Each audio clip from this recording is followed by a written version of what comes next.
I didn't think you need to stop the recording anyway. Coming, she says. Awesome. She's sending me mate. so many messages. She put coming, then you put sorry, Etan, then you put Ethan in all caps.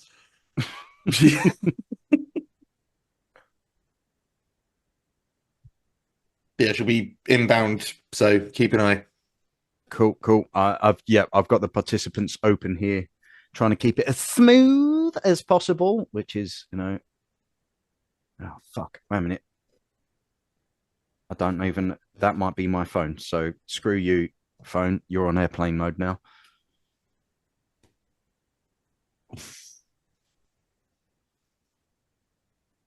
I shouldn't have had my second coffee. I apologize in advance. Feeling it now, you're getting buzzy. I can feel it in my chest, like the motor just going.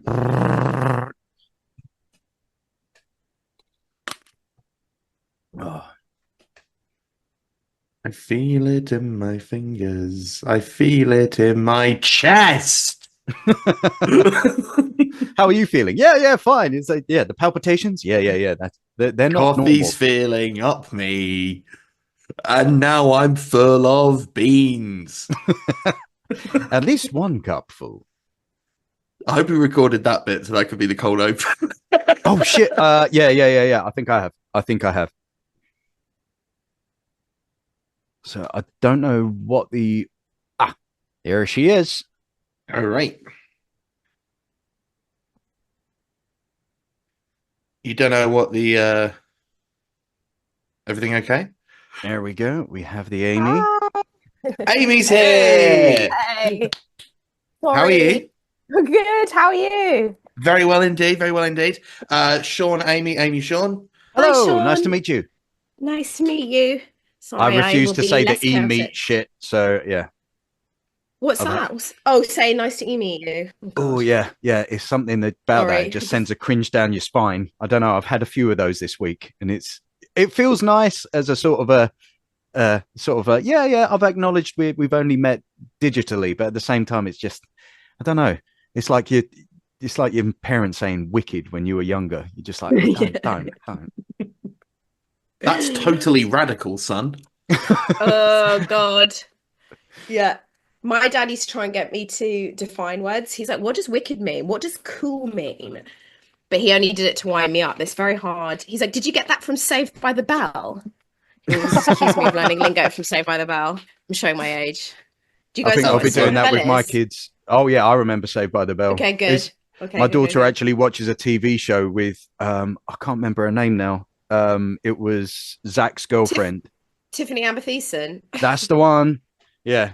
And I was like, I watched the TV show when I was younger, when she was in that, and obviously it's like you not get interesting information. Cool. Yeah. Okay. Bye. Oh. Cheers. Bluey after this, please. How old's your daughter? She's 11. So. Oh my god. Sorry. Yeah. No, that's fine. It's part of the reason why it just seems so crazy to have. Yeah, that's just like quiet. That's parenting for sure. 11. Oh yes. Yep, wow. one 11 and one 8-year-old. So it's bonkers. Just being a dad, but still acting like a child. I refuse to grow up. I keep calling myself I think of myself as a young mom. But I was 37 when I had her, which is geriatric. But I've referred to myself as a young mom before, like accidentally, because that's how it's like. How old? I'm like yours? 20 years older than her. She's nearly 2, coming up to 2. Yeah. Oh, I bet it keeps your hands full. Yeah, she does. But it's also like just like today I had to make her an Easter bonnet for nursery. I lost my mind. Like that's what keeps my hands full. Is the shit that I don't need to do that I have to do. You know. Yeah, and she doesn't care. But it's just it's like the rest of the school does. It's so weird. But I asked another dad. I was like, "This Easter bonnet stuff," and he's like, "Oh, I know, but it's mad." Yeah, my wife just bought a kit. I was like, "What the hell? Like we are going to all do it then, aren't we?" But it's just so, I don't know what an Easter bonnet even is. I had to send photos. I didn't know you get kits. Yeah, well, because these days you can get kits for anything. That's People true. just order costumes off the internet all the time, like from Amazon and shit. Yep. Well, my oldest, she's got a residential next week, and we've got to What get does that like mean? waterproof, when you go away for a couple of days with the school. Oh, And wow. yeah, that's what I put all the effort in. I went and got, and Yeah. we went in, had a look around, and I was like, oh yeah, these look great. They were like combat kind of army style, waterproof looking trousers that go over the ones that Oh my she's got. God. And I was so proud. I was like, yes, I've done a good dad thing. And then got home. My wife looked at the label and she's like, you do realize it says this is costume. This is an army Uh, costume trouser. I was like, yeah, it's my oh. thing. I think even if I just try and do a whole sort of shop of something, I have to fuck one thing up. Yeah. So, I do otherwise, I've that. not done Yeah, it properly. exactly. Exactly. This is So, all such good content, and we haven't started the pod. oh crap! Yes. As soon as Sorry. you start, I will not say anything good again. I'll be like, you Great. had my best. Had my Oh best no, work. that's my rule. Yep, I do the same. Well, it looks like we're going to have to lasso you two into this.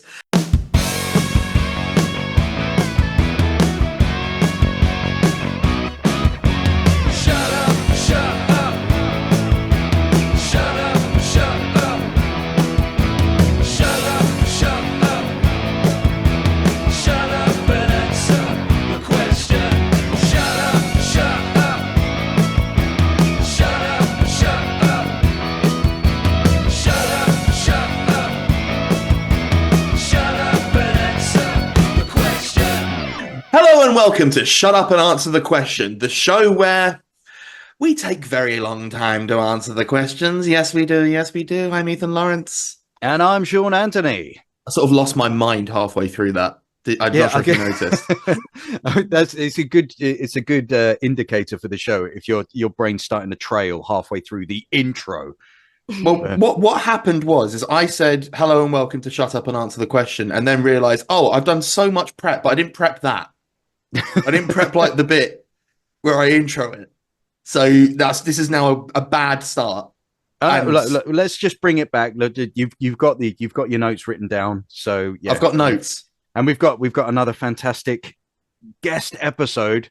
We're on a Zoom again. So exciting! Yeah. Oh yes, you can probably tell from the sound love having quality. guests on. This is the best. It's the best thing. I'm going to introduce our guest because we just need to. We're going to need to just absolutely plow through this. I think. Yes. Because I've written a page and a half of A6 of notes. Wow. So glad I came. Right, then be prepared. I'm about to read your entire career back to you. Oh, God. So we are joined by a writer and comedian whose success stretches all the way across both sides of the Atlantic.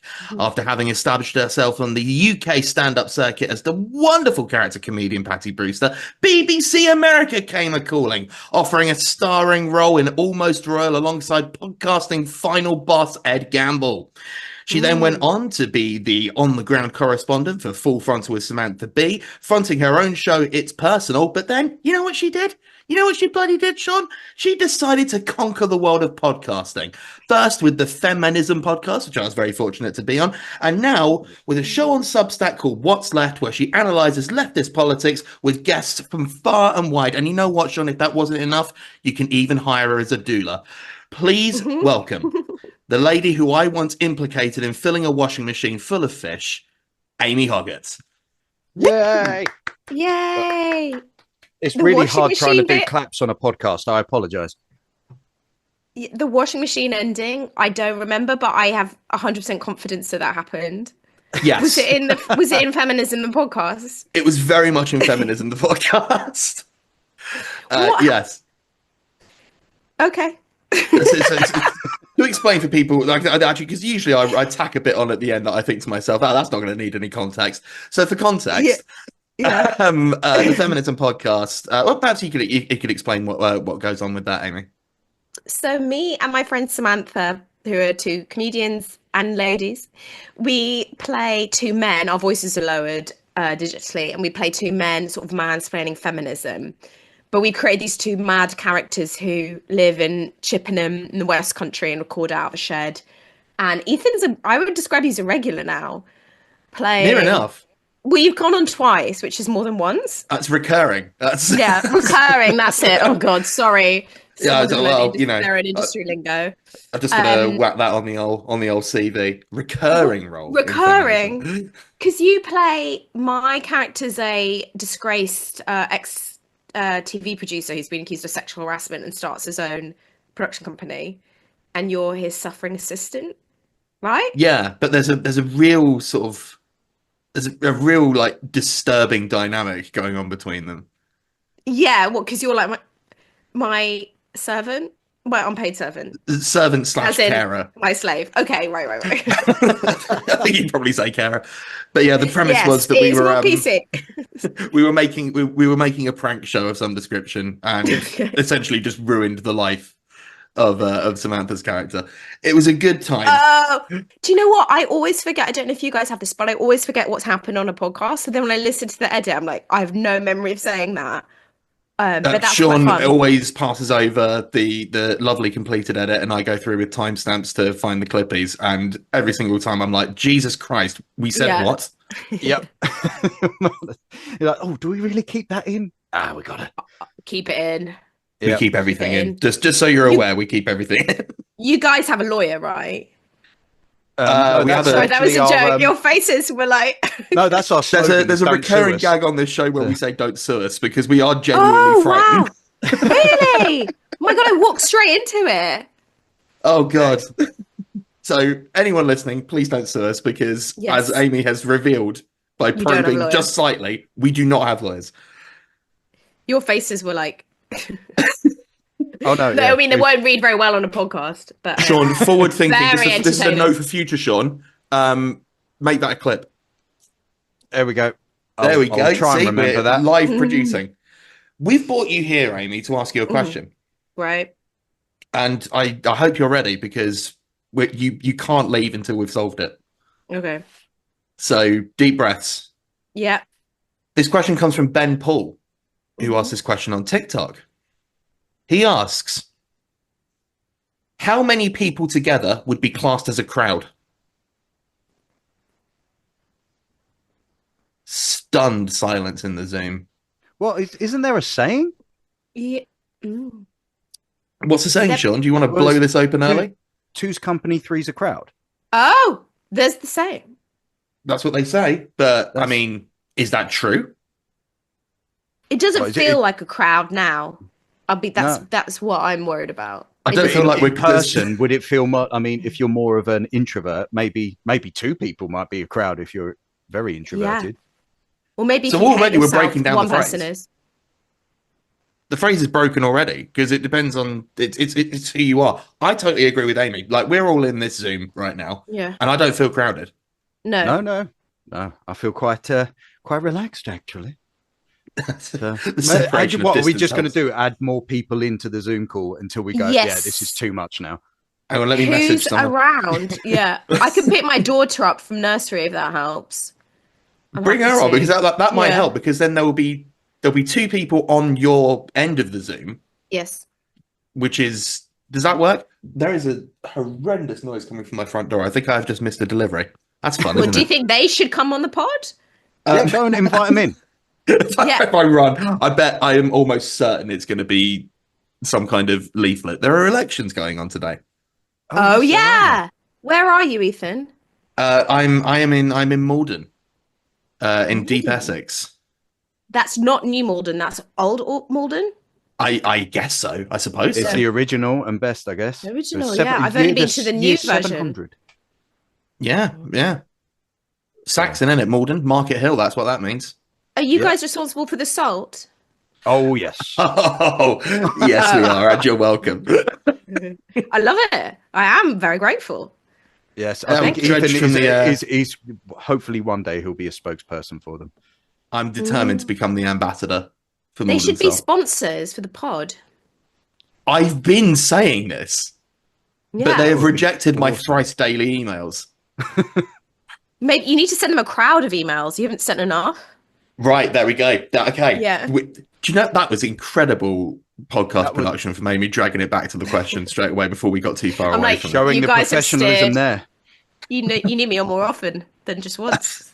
Oh You yeah, mean on a normally crowd of it's like times. wrangling cats, and there's only two of us.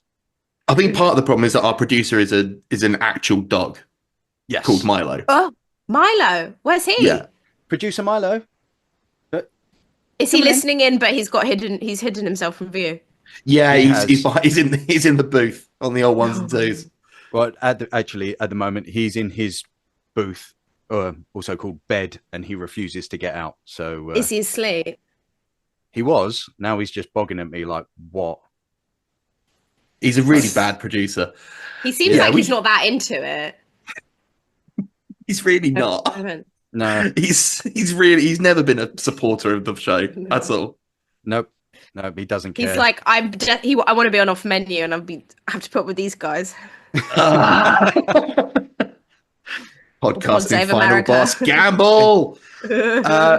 You, as an on-the-ground correspondent Yeah. for Full Frontal with Samantha B, Yeah. you found yourself in a whole bunch of crowds, I would argue. Yeah, it's true. Trumpet and crowds. So how did that feel? Like, and in addition to that, not only how did that feel, but at what point did you feel it became a crowd? Honestly, more than any number of Trump supporters is too much of a crowd. Okay. I'm an extrovert who becomes an introvert. I just want to get out. It's really hard to answer this question because I don't.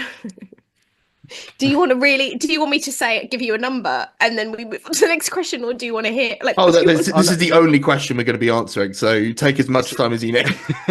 I mean, those were big crowds. Like, even I went to Trump rallies during the 2016 election onwards. But even when he was still, he was president, he would go to he would do rallies, and there were massive crowds, huge.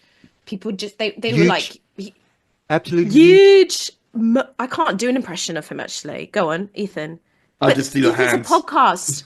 I'm like, oh no! We're clipping it. We'll just clip the bits that are visual. Yeah, So but Sean's gonna- are you doing the small hands? Are you doing the small hands impression?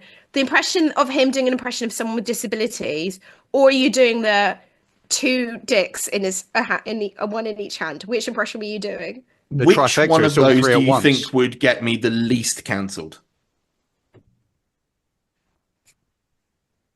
I mean, they're Actually, all, like, it's getting pretty- cancelled among Trumpers. Like, not really. a Yeah, thing maybe anyway. they'd like it more. This you is have the a way big we build right-wing the following? audience. Do you have a right-wing following yet?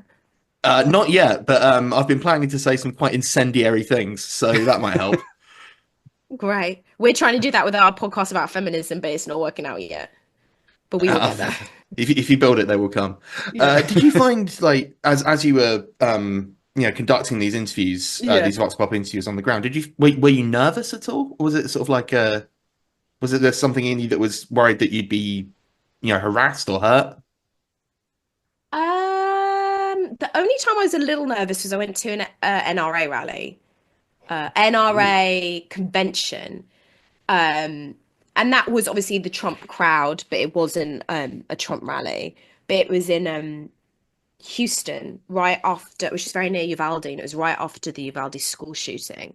So tensions were running really high, and in general, Trump people don't like the press. So they were refusing to give us interviews and were acting pretty stressed out by us. And everyone's armed. That was the only time Bloody I felt.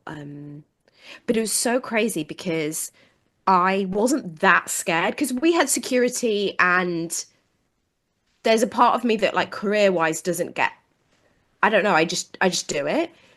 But the night before, I'd gone for dinner with the director, and I have a massive snake phobia, and I always think I see snakes. And I thought I saw a snake in the restaurant, and it was a snake. It was like a 6-foot rat snake.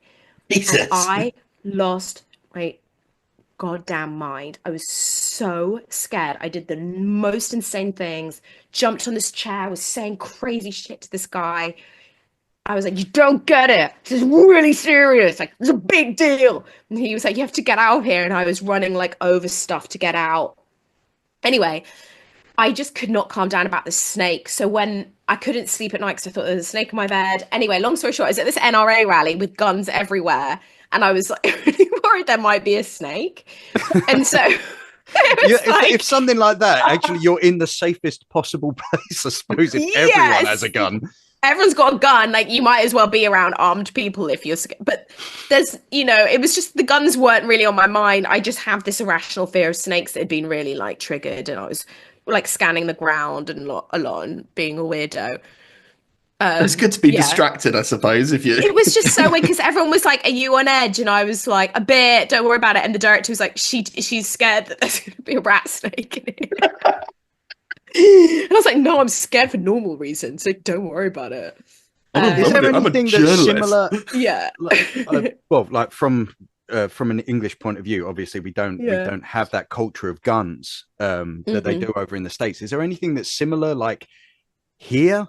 That it could be comparison for like an RNA like a rally. I don't know. I mean, it was so weird. Like one time, this was when I knew that America was broken. Actually, that's not true. I already knew that. And then this confirmed it for like the millionth time that day. I was in a meeting at Full Frontal, and we were talking about Britain for some reason. And I said something about us having, there's a phrase we use here, like a knife crime problem. What do we use the phrase?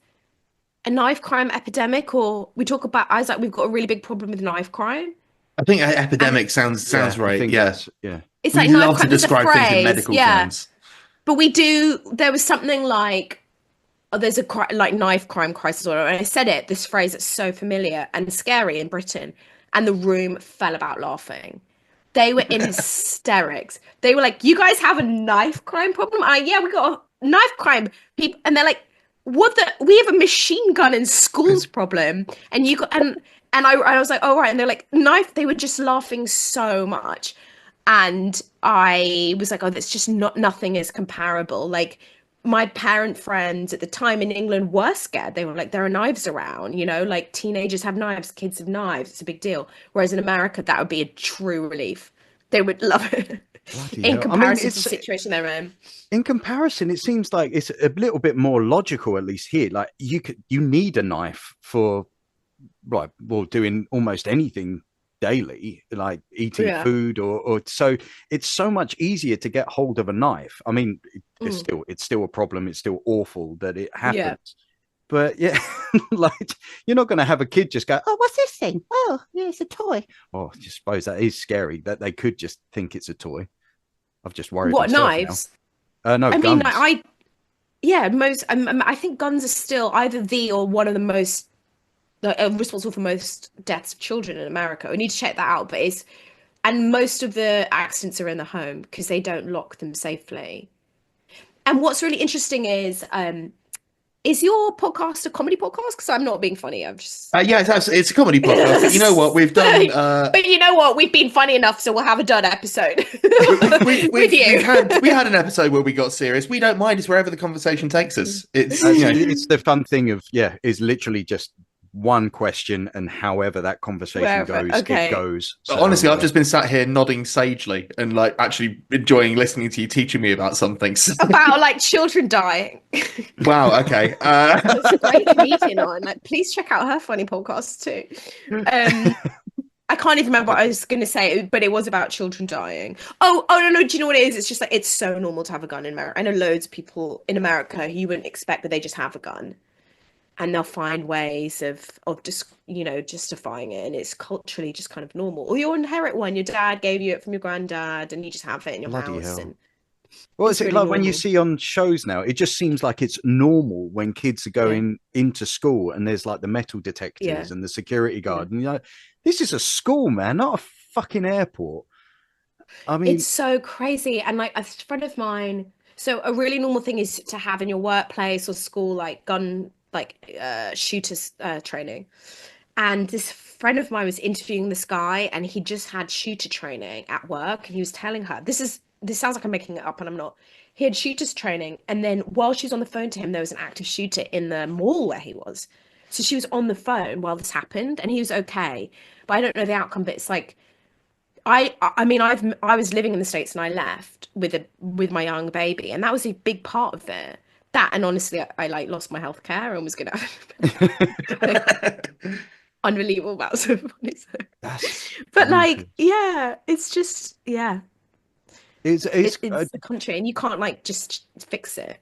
It's out there. It's it cultural. was well, because there's so many now. Like even if you Yeah. did turn it over, like there'd still be the like everyone would be keeping a hold of their guns or Yeah. something like that. And I mean, I think it was last year I read I narrated a book on I think it was called The Same Person's Guide to Guide to America, voting in America, Yeah. essentially.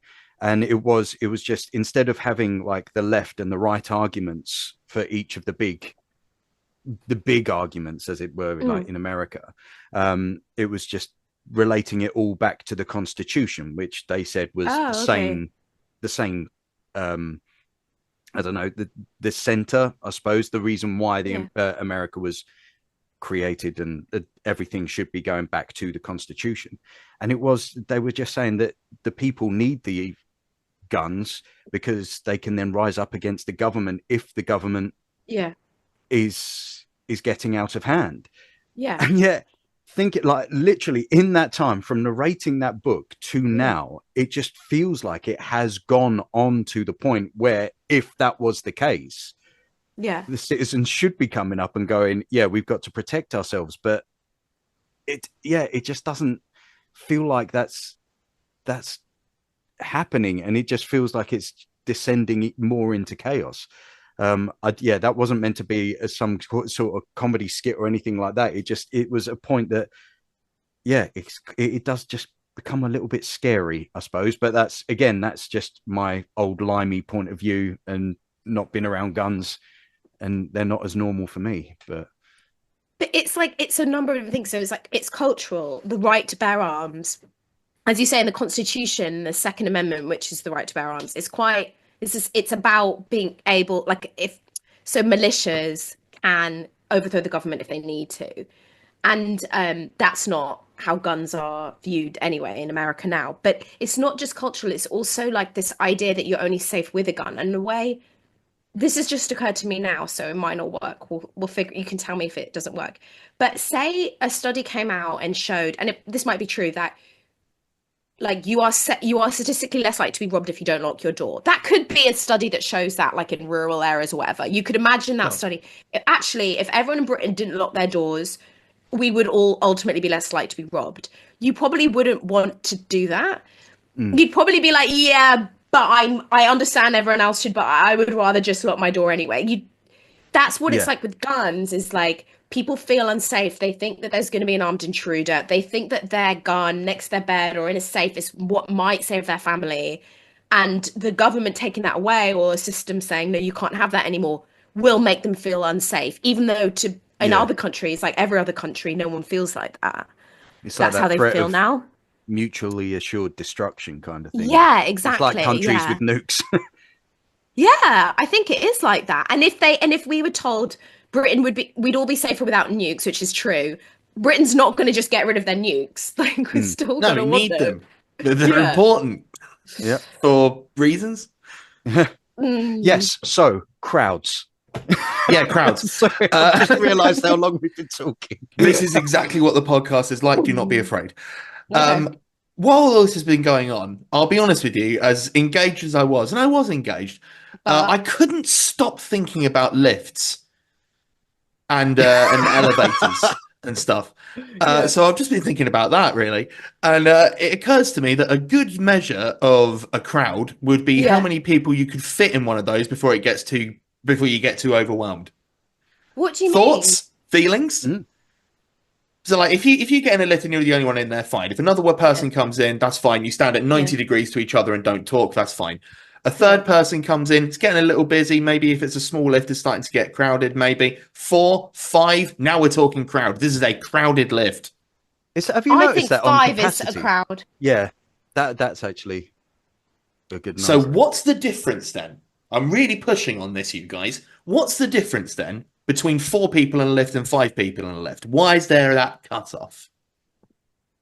Saturation point, maybe? I'll talk to you about your saturation point in a minute. 4 seems fine. 4 seems chill. 5 there's like an element of discomfort because it's an odd number. I would never. I do I know that as that well, they yeah. say maybe 3 is technically a crowd, But if you were telling a story and you're like, I was in this crowd of people the other day and it turned out they're just, or if I said like, oh, I did this podcast, there were a crowd of us doing this podcast, you wouldn't, and it was three Hmm. people, you wouldn't. I think that's Is the it thing. 3 We have people the phrase, including them? but I think the phrase unfortunately has a degree of metaphor to it, doesn't it? Oh dear. Yeah. It's really talking more It's not about literal. how, yeah, it's rubbish. It's rubbish. It's really actually saying, oh, why bring in an extra person when just two people would do, which is, it's fine. That's a good way to Yeah. live your life. Too many cooks spoil the broth. That's another phrase that I know. But you're quite right. If you were to say, oh yeah, there was this crowd of people and it was like Yeah. 3 people, they think Yeah. you're insane. Yeah. Okay, I've got 2 other ways to measure it. Excellent. How many people in the band crowded house? And also, some people have a fear of crowds, so how many people make them nervous? That's a good Mm. one because I do get that. If there is a larger crowd of people, I instantly have the want to run away. So, But do you feel like that now? no. I mean, like if Oh. you're in a booth, I mean that would be like a booth can hold what, like 6 people. That seems okay. But then when it starts getting a little bit bigger, is when I suppose it's your own personal comfort zone, isn't it? Like, Yeah, and how big the space is. Like if you're in a field, 6 people's not a crowd, but but then in a lift, yeah. it's, If Crowded House was in a field, would that be a crowd? that would be a festival. But if it's just Crowded Yeah. House, playing to no one. They're playing to themselves. It's just Yeah, rehearsal. look at the size of this crowd. It's just us, Crowded House, in the middle of the countryside. And a single cow. A crowded house. Hey, a That crow. was dear. awful. That was so bad. No, we Yeah. have to stop the podcast. I feel like That we one's a log clip. out. This is the point where we log out and I don't come back in. We just continue the second half without you. Yeah. I've got I another actually don't know how measurement. many people are in Crowded House. Me neither. I get 5? confused between them and Talking Heads. Just gonna be honest. Sean, you what- better not Google it. That's not what we do here. I'm not Googling. You look like you're Googling. You've Your got a eyeline's Google wrong. face. No, I've just had Darling. a something come up on my screen saying, well, do I want to upgrade to Pro? I will do Do you? eventually. Do you when I want a have the discount monies. code? You've got to look for one first before you make that leap. Not using the honey, though. Why? Oh, yeah. There's a big old thing with honey at the moment. What? They're stealing all of the sort of attribution of people selling stuff on YouTube with their own codes. So yeah, they're essentially taking all the money that's meant to be going to other creators for actually having the yeah. attribution links. Allegedly, like, please don't Nezone. sue us, honey. Please don't sue Yes. us, honey. It's like you're appealing to your wife. Honey, Like, terrible stuff. honey, I know Yeah. I've done wrong by you legally, but please Yeah. do not sue me. Having Oh. marital smack. And that's why I don't have a wife. I've because- got another. Oh, sorry. Do you want to talk about that? Oh no, absolutely not. I don't want to talk about that at all. Sorry, I was trying to talk about crowds, but if you want to talk about being alone, like, well, I'm fine. I can do that. Well, it's still Oh, related to crowds, I suppose. I'm rarely in true. crowds, being as Would I you am like very to be in alone. a crowd, a little crowd of 2? Oh, Well, two's that's company. very romantic. Yeah. Two's Crowd of company. It's 2. not a crowd. That's 3. I need to get in a thruple. Oh yeah. Now, is that a crowd? It's a thruple, a crowd. In Sean, a you double can speak bed, I to this. suppose it would be. What? Hey, what do you mean? In a thruple? Yeah, you've got experience of being in a thruple, right? You Have I? save Appar- space to talk about your spicy sex life. Your own podcast. Have you been in a throuple? No. I'm as vanilla Oh. as they come. Damn. Yeah. It would be interesting, though. I suppose it would be one of those things to see if it is what you think, or if instantly. Again, I'm not good in crowds, so that would be shit. Yeah. Is it instantly? Yeah. Yeah. And would you want to join? No, thank you. I'm good. That's fine. That's I'm it. You quite enjoy an yourself. extrovert. I'll be downstairs. That's fine. On your own. Making the tea up. I think we're all learning that, like, it depends, doesn't it? Like, if you're sorry, I'm about to make a really boring point. I was just about to say it's subjective. I've also thought of another measurement. What about, a crowd scene in a show? What and how many actors make a crowd scene? How many extras? Okay, so let's say it's this is a quaint little sitcom. Think sort of Last of the Summer Wine vibes, right? Yeah. And there's a village fete. Yes. We need to realistically fill this village fete with enough people to make it look like it's crowded. Mm. There's a tombola. Right. There's a person there selling quality jams. Mm-hmm. Bric-a-brac. There's bric-a-brac. There's a smack the rat and all. Bric-a-brac, smack the rat, tombola, quality jams. Classical fate stuff. Yeah. Cotton How candy many? or candy floss? What's that? Candy floss. Candy floss. Very important. Very important. You're the director slash producer here. Mm. How many supporting artists are we hiring to fill this fate up? You want 200, but you're probably going to wind up with like 30, right?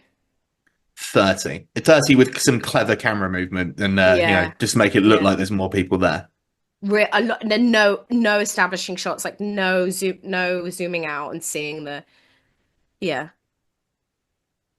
So we're in tight. We're in very tight. We've got 30, really tight, 30 people. They're on. I actually don't. What's the going rate for an extra today? I don't know. Sean, do you know? I do not know. I mean, God, you've been very unhelpful, Sean. You've not been in a throuple. You don't know how much you have to pay to hire an extra. I mean, yeah. Why the fuck am I even here, man? Well, because if it's not, then it's just two of us, and we know that's not a crowd for sure. That's true. That's just an interview. Yeah, or a little chat. That's boring as hell. We can't put that out. There has to be some kind of premise. Yes. So, but then how would it because obviously you would then have to have an establishing shot. So what would then be larger than a crowd if you need to get for a day or so, you need to get those 200 people in for the first couple of wider shots. I just don't think they would. Right? No? What's Lost in Summer Wine? Is that BBC? Yeah, there's no way. There's no way. It's not HBO money, mate. You can have like 10 people. They CGI them in, do they? Yeah. Do you think they will start doing that? Oh, it feels like we're going that way, right? Yeah. Yeah. I mean, we've already heard horror stories about people who have signed away their likeness in AI to Disney or whoever in perpetuity. Yeah. I'm going to not do that. Yeah. When we next get all our good acting offers and all contracts come through, we'll have a lot to say. Yes, we'll be going over those with a fine tooth flooding back in, yeah. But I saw there's an advert when I was living in the States a couple of years ago now that was on all the time that was clearly AI actors. And it was really uncanny valley. It was really weird and unsettling. And bizarrely, guess what it was advertising? It's going to be something really human, isn't it? It's going to be something, like a Zimmer frame or something. I'm going to guess. Go on. Okay. Ooh, okay. So it's going to be. I'm going to say life insurance because just for the thing, Sean. Oh, I don't know, some kind of holiday package or something. Oh, you're a little close. Okay. Is it a cruise? No. Okay. It's a destination rather than the journey. Okay. By the way, the payoff might not be a good payoff. It might just be a fact that we have to do.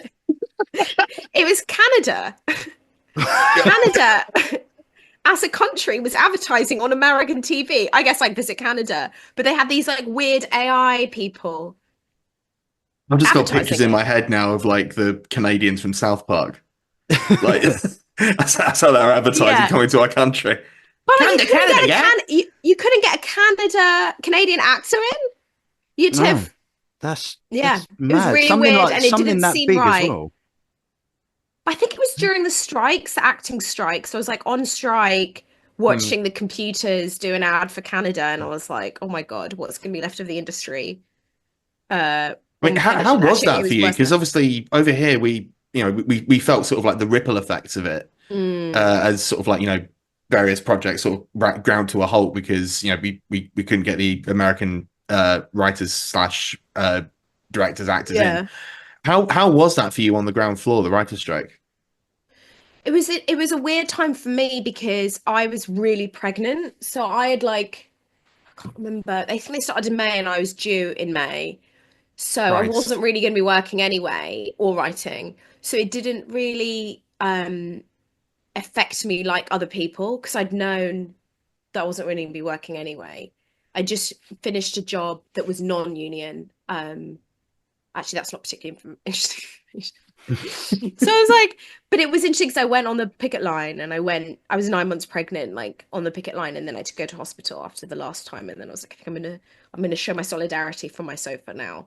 But I think it was really terrifying and it was really awful. I think but there was a lot of good in it as well. Like I was interviewing when I interview people about left-wing politics. I interviewed a comedy writer called Josh Gondelman, who's also a WGA leader, and he was like talking about how beautiful it was as well. And I think for writers, especially, you're often just on your own in your room or your study or whatever, and to just be out with each other, even angry and even like worried about money, was lovely. And there was a lot that was socially really, really great. It's quite uniting, actually, as you say. Yeah, because everyone, especially you've got writers and then voiceover and other areas where it is primarily on your own. Just being able to converse with other people and see their take on it and make more connections as well. So especially coming so soon off the back of the pandemic as well, like oh gosh, like there's so many factors there. It was like streamers had ruined everything, then pandemic, then strikes, and like my friends in America, like very few of them are working in TV. It's really bad. Why am I talking about this? It's like, well, I talked about kids dying with guns, and I'm like, none of my friends are. It's comedy podcast. Yeah, just like all the funny things. But I think it was quite a fun summer for some people. I think I secretly think that some people love the strikes. If you weren't working already and you weren't going to lose work, but you got to hang out and mingle there were a lot of celebrities there and stuff. I think some people liked it. Is my secret. Well, certainly for me on the other side of the pond, at that point, also not working, it was very easy for me to glom on to the strikes and pretend that I was helping. Because I'm like, I wasn't working, so I was providing material support. Because I remember you saying, Ethan, at the time, because it was happening in the States, there was it equity? You couldn't, there wasn't anything going to be happening on the equity side of things because was it SAG-AFTRA had to finish? Equity took a long time to move. So equity took a long time to move, and part of the issue that we had sort of from a practical perspective was we really discovered how much like scaffolding that holds up the UK film and TV industry comes from the States. Yeah. Like, certain areas were just completely collapsing because we needed that influx, because at the end of the day, I've getting on my soapbox here. Get on it. This up here. We have some of the best studios and the best crews in the entire world in this country, which is why people want to come and work here. So when one of our biggest markets is no longer making stuff, it has a real knock-on effect. And we're only just we're still feeling the residual effects of that. But, full support, because at the end of the day, like, if it happens in America with SAG and the Writers Guild and everything like that, it's going to come here eventually. And sorry. No, go. I'm off my soapbox now. I remember like the first meeting, or like the first meeting I went to, the WGA strike meeting. I was like, oh, what is this about? To me, American writers are paid. Like, I've done that job before, and it is like, I'm not doing it now, so I'm not showing off, but it pays very, very nicely. Yeah. To say, and there's like free therapy and like your lunch, and it's just like a luxury. I was like, what are we fighting for? And then when they come on and tell you what is going on, and these are the people who express themselves better than anyone, it really changed something in me. I was like, oh my God, like get me on the picket line. And there is huge knock-on effect, and there are lots of other unions came in solidarity. And that's still like the union guy I was chatting to last week was like so moved by that. He's like, we will do anything we can to support IATSE and the truckers and everything. Like all there's so much more as soon as workers like get what they need and fight and help each other, there's so much power and it's really moving and there's so much opportunity. So I think one of the things about the strikes was that it just united a lot of unions. I think that's going back to one happening. of the things. Sorry, go on, Sean.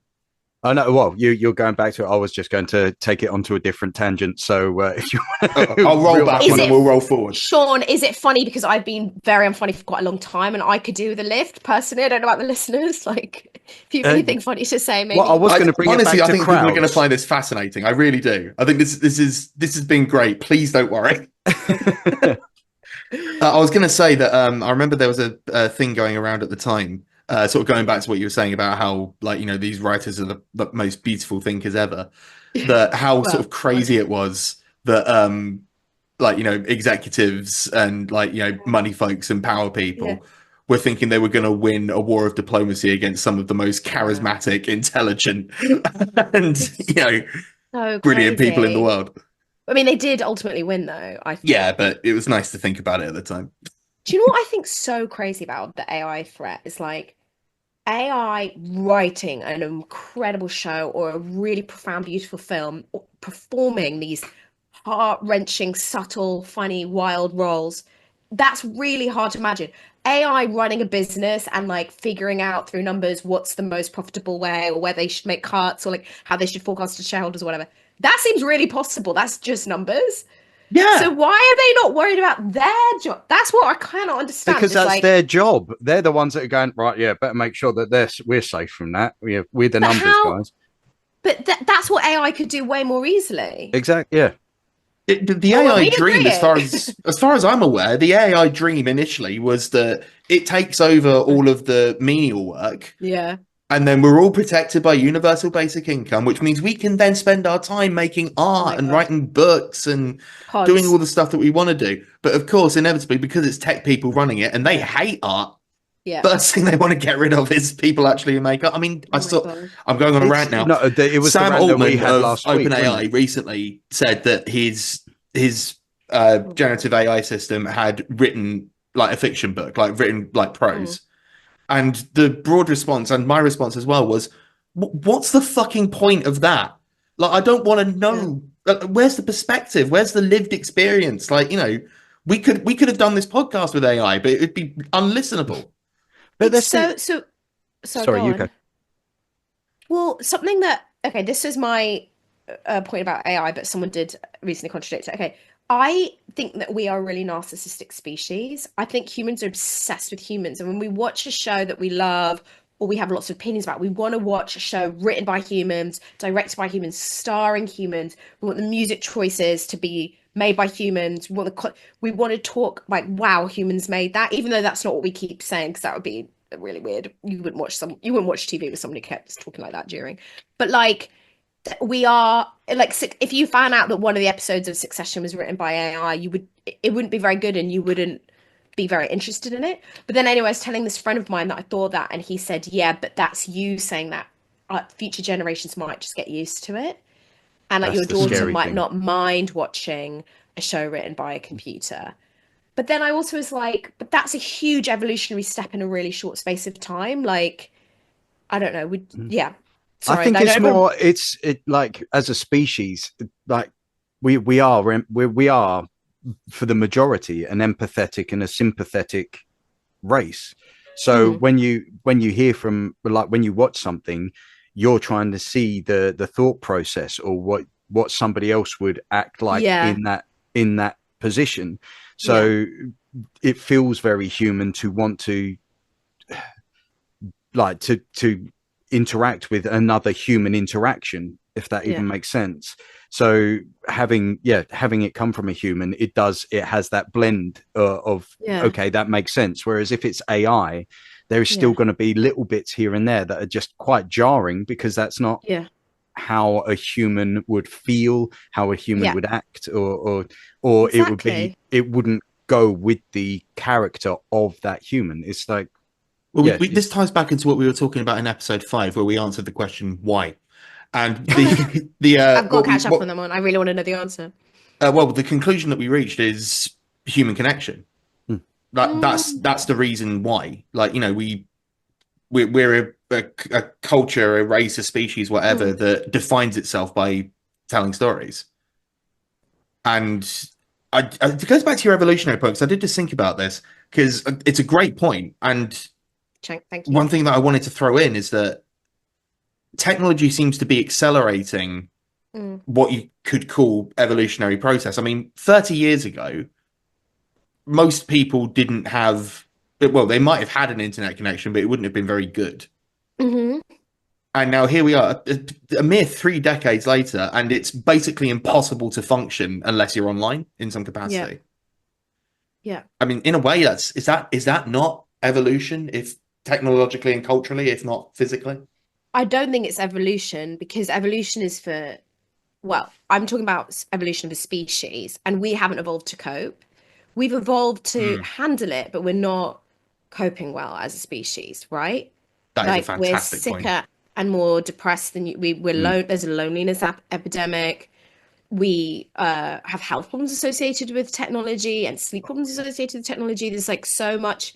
We all talk incessantly, actually, about how we're on our phones too much. Like, everybody knows it's not quite working for us. In the same way that, like, when we learned how to get clean water, we weren't like, this is not a good technology. You know, this is not an advancement in technology that we don't like. Sorry, that's a really bad way of putting it, but this is too fast for us, and it has produced a crisis in lots of ways. I personally don't think that my daughter and our children's generation is going to want to watch AI generated TV. it might be that. Think. Yeah, I was just going to say it might be that they're the generation that then starts to come away from technology because of AI and stuff like that. That you've got the dead internet theory that is actually starting to become more and more. So basically, you've got AI, you've got bots creating content and interacting with said content in the name of, I don't know, other brands, and so basically these brands are just creating bots to interact with either interact with people to sell their product, but then those bots are interacting with other bots and interacting with AI content, and so it's all bots and technology interacting with itself, where people are like, is there an actual human in this interchange? Completely.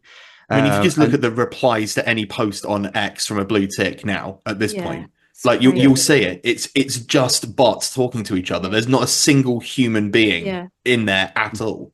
And so it might be more people are going out and touching grass and then realizing that it's so much better. And then we're going to have the shrink of the world, whereas it was sort of the internet and technology was making the world a smaller place in terms of communication.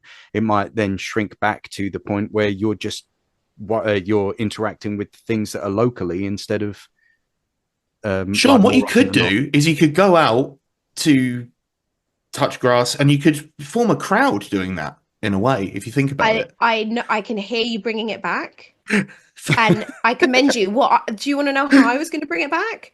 I was going to say, Please. how many bots makes a crowd, but it wasn't a question worth asking. I think yours is better.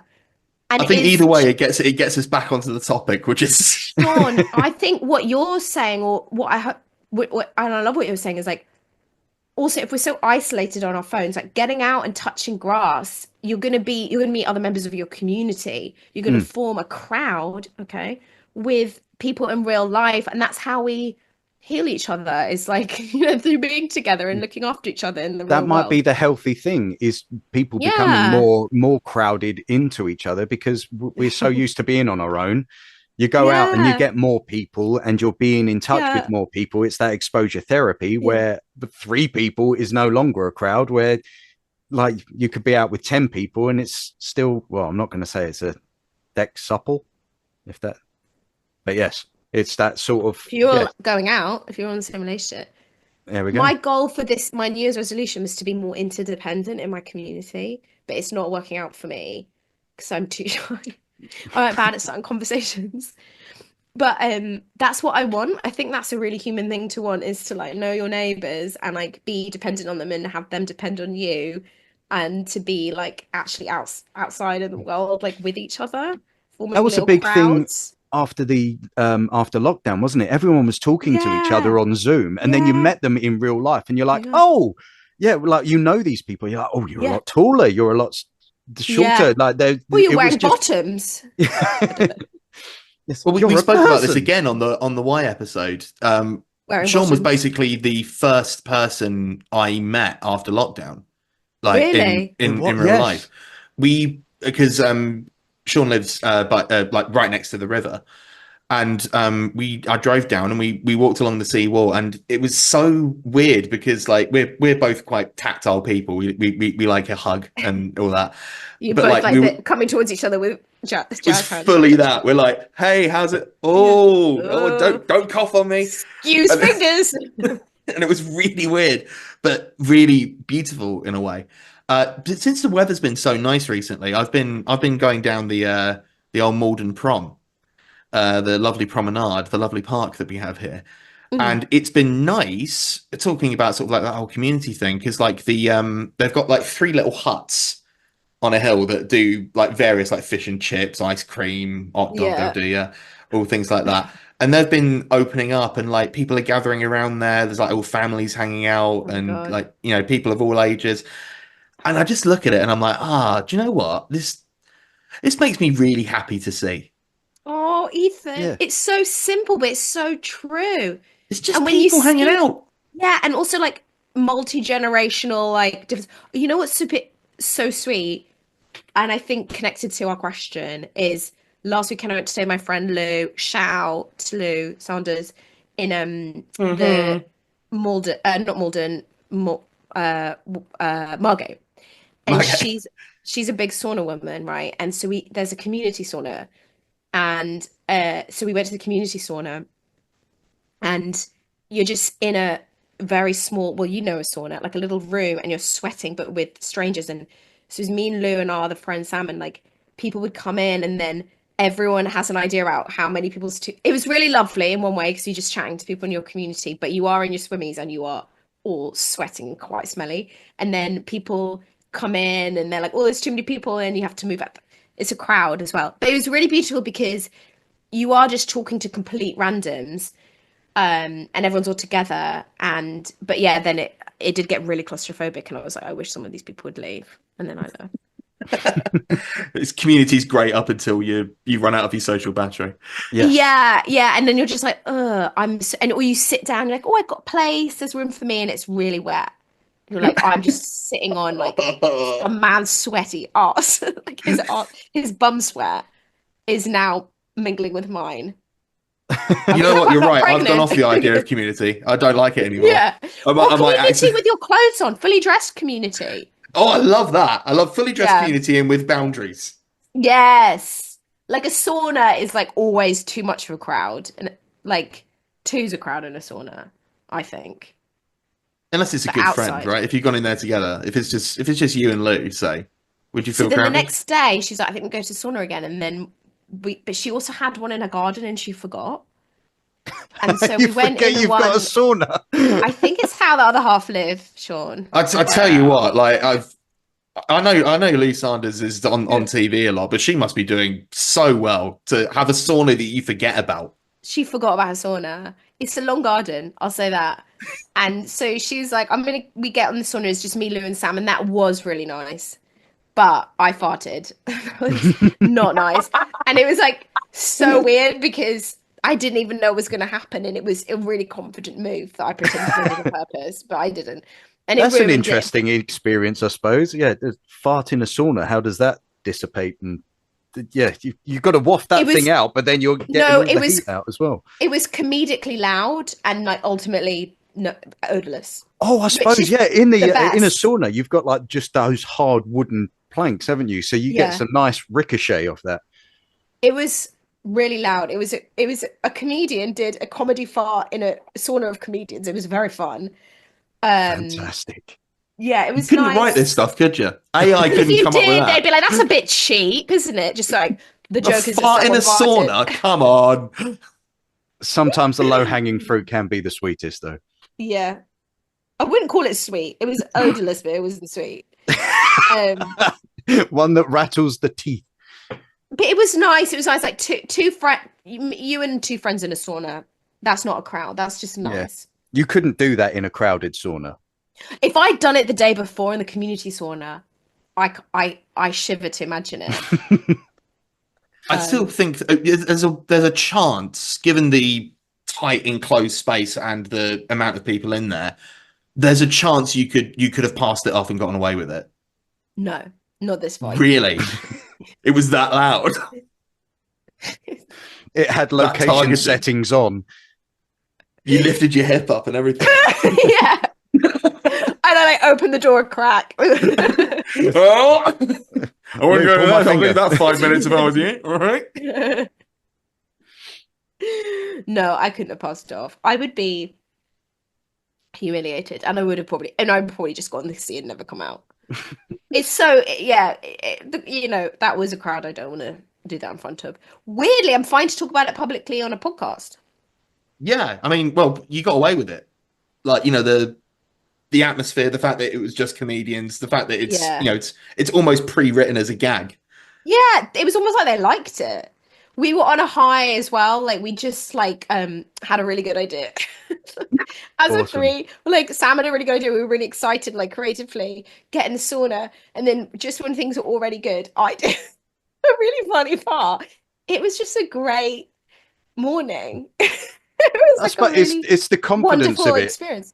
Yeah, it was a confident part. It's one of those ones because you wouldn't be confident in the crowded, and then Yes. that's when you then just go, oh my god. But if you do it with, it's like when the old man, like when your granddad used to just go, oh listen, and then everyone found it hilarious. But then your nan would just go, oh no. It was that energy. I brought your overconfident granddad's energy to the sauna. Awesome. I think that's the name of the episode. I think overconfident granddad energy. So I was pre-planning. I mean, I suppose as well, like you wouldn't be telling this story on the podcast if you had farted in the full sauna full of people, because as you said, you would have been lost at sea. Yes, we would have never seen you again. I'd have messaged you this morning, being like, "You're right, still on for today," and then you'd never hear from me again. But you might. I don't know. I don't need to imagine my death, but then you would see and you'd think, "Crap, Amy died, and I was stuck for guest." Oh, Amy, you don't think that poorly of me, do you? No, you'd be like, "Oh no, I'm a regular on our podcast. I was stuck as a No, guest." my meal ticket. I was thinking, selfish bye. could she be? She didn't think of me. Yeah, I hope it's a real good reason for her doing that. It better not be a small reason, like having one fart once. I swear to God, if I find out that she's thrown herself into the ocean just because she farted in a sauna, I'm going to curse her name until the day I die myself. I feel like that's I've kind of encouraged that attitude with my girls though as well. Like they will come out and just go, "Daddy," and they find it hilarious. Right. Oh, it's farts. About okay, farts, good. not suicide yet. Oh no! God damn no! That's strictly a millennial line of comedy. I think. Really? I think I think it's a lot. Well, I think it's in my experience, making some of those jokes is like I think it's hilarious, and then other millennials find it, like my other friends find it hilarious, but then older or younger generations they go, "Are you all right?" kind of thing. Oh, it does make me flinch a bit. Like I made a joke, but I think, oh God, some people do, and that's awful. I censor myself a lot because I don't want to upset anyone, like genuinely. Like I am a little worried that someone is going to be upset because they know someone who went through that, but hopefully they'll think it's different because that wasn't about farts. I do think that there's the fart mitigation clause is in effect. Please don't sue us. This was a suicide joke really built around farts, and that's it's really specific, and it isn't. I'm just going to fill out the bingo card. That is the first time a guest has said, "Please don't sue us" on this podcast. And I'm We're Or if you're outsourcing going it. to sue the podcast, not the guests. Ouch! Man. Throwing us to the wolves once again. If you're not disappearing into the ocean, you're making us face difficult litigation. We had the Right, birth we of the are fart coming to the mitigation end, clause as my well, friends. so I'm loving that. Okay. We're coming to the end, my friends, and we're going to need a definitive answer. So between lifts, saunas, low-budget BBC comedies set at village fetes, Trump rallies, NRA rallies, all kinds of bits and bobs, all the things we've gone through today. Yeah. How many people together would be classed as a crowd? We need to answer this because Ben Paul has been waiting. 5. Sure. Yeah. But 5 Five. and up, not only 5. Five and up, so, yeah, because it's that odd thing as well. Like Yeah. 4 seems acceptable, but then 5 up would then constitute a crowd. I think so. Two's company, and 5+ is a crowd. Yeah. But ultimately, I don't care. Like, if someone wrote it was like, it's 4 or like 9, I'm like happy to take their word for it. The I'm stakes so feel sorry. really low. We get to the end of the podcast. I push you for an answer, and what I get is ultimately I don't care. But you got what you want from me. You got an answer, and then you also got backup. Like, it doesn't matter. They're never going to sue you because 5's not the answer. Because I've just said as a caveat, if you haven't, if that's not true, it's fine. So you're safe. Right. There's a crowd of Well, people thank here. you for- Can you send us a picture? What?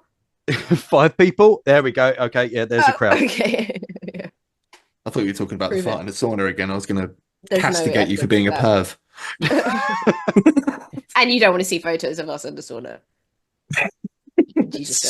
Sweaty Betty's. Yeah. Mhm. Well, Amy, thank you so much for coming on the podcast. Thanks for having me, guys. That was It's been a Thank real you. joy. And Good. I certainly feel like I've learned a lot. I love to educate. So That's what you're all about. yeah. Excellent. And I really hope there's no legal action pursued and everyone had a nice time. It's all right. We're going to have the finest legal minds go over that. By the way, our legal advisor is producer Milo, who, again, I cannot stress enough is a dog. So Good luck to him. He's giving us probably a asleep thumbs right up. now. He's gonna need it. Okay. One of those Right. thumbs up the side of the leg. Yeah. Anyway, Amy, is there anything you'd like to plug? Yeah. Listen to my podcast, Feminism, where me and Sam play 2 men explaining feminism. And then also my Substack is called What's Left. And I interview different lefties every week, from comedians to politicians like Neil Kinnock. And we just talk about what the hell the left's doing these days. And it's quite funny and I learn a lot. It's very much a podcast with value, not like It's this a pile of Substack, bollocks. but it's a video as well. So whatever. Yes. Video elements, very Yeah, exciting. it's a newsletter with video elements. That is so exciting. Well, Amy, once again, I cannot stress enough. This has been so much fun, and it was great to see you again. By the way, Thanks for having me. And it was lovely to see you. Thank you When I'm so in much Malta, again. I'll hit you up. yeah, hell yeah! We can go very much down to the riverbed, and we can drag the salt out of the mud of the Blackwater with our bare hands. I'll bring a net. Fair enough. That's Right. probably a good idea. Thank you for listening to Shut Up and Answer the Question. I am Sean Antony at Sean Antony VO everywhere, and my co-host is Ethan Lawrence, Ethan D. Lawrence everywhere. If you want to follow the pod, on Instagram we are on Shut Up and Answer Pod, and on TikTok we are Shut Up Pod. If you've got a question that you'd like us to answer, send it to shutuppod@yahoo.com. That is SHUTUPPOD@yahoo.com. The music was by Eyes on Legs, and the artwork was by Kitsune Kei. Thank you very much, Podbean, for hosting our podcast, and we will see you next time.